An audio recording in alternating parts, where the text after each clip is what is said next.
Hello and welcome back. So in this video we're going to be looking at Pythagoras' theorem.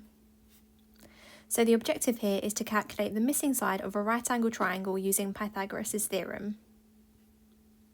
So a quick note before we get started, Pythagoras' theorem only applies to right angle triangles. If the triangle is not right angle, we cannot use Pythagoras' theorem. So a quick definition, the hypotenuse of a right angle triangle is the longest side. So it's always the side that's opposite the right angle. So in this right angle triangle here, the hypotenuse is this side because it's the longest side and it's also the side that's opposite the right angle. Pythagoras' theorem states that a squared plus b squared equals c squared.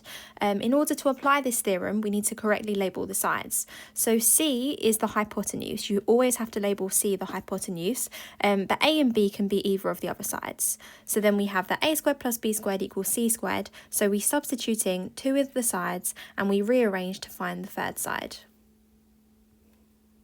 So here's an example. We need to find the missing side labelled x. So the first thing I'm going to do is I'm going to label the sides a, b and c. So as mentioned previously, c is always the hypotenuse, and the hypotenuse is the side that's opposite the right angle. It's also the longest side. So in this case, the hypotenuse is this one, and I'm going to label this one c. So now I need to label a and b, so it doesn't matter which one's a, which one's b, as long as c is the hypotenuse, it doesn't matter about the other two. So I'm going to call 2 centimetres a and 3 centimetres b. Then I'm going to write out the formula a squared plus b squared equals c squared, because that's Pythagoras' theorem. And then I'm going to substitute in all of the values. So a is 2, so I have 2 squared, b is 3, so that's 3 squared, and c is x, so I'm going to call that x squared. So 2 squared is 4, 3 squared is 9, and that equals x squared. So x squared is 4 plus 9, which is 13. So to work out what x is, I do the opposite of squaring, which is square rooting. So I'm going to take the square root of 13, and that is my answer.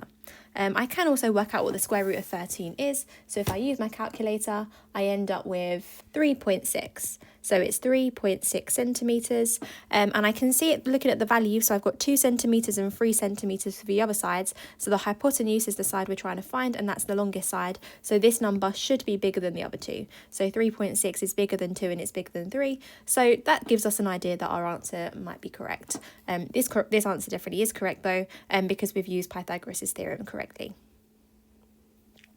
Here's another example. So again, I'm going to start off by labelling the sides a, b and c. C is the hypotenuse, which is x, and a and b are the other two sides. So I'm going to call this one a and this one b. And then I'm going to say that a squared plus b squared equals c squared. So a is 10, so 10 squared, and b is 2 plus 2 squared equals x squared. So 10 squared is 100 and 2 squared is 4. So 100 plus 4 equals x squared. So x squared equals 104. And then to find out what x is, I'm going to do the opposite of squaring. So that's square rooting. So I'm going to take the square root of 104, and that is 10.2. So 10.2 centimetres is the answer to that question. Here's another example. So again, I'm going to label the sides a, b and c. So c is the hypotenuse, so this time the c is 12 centimetres. And then a and b, doesn't matter which one's which, so I'm just going to call one a and one b.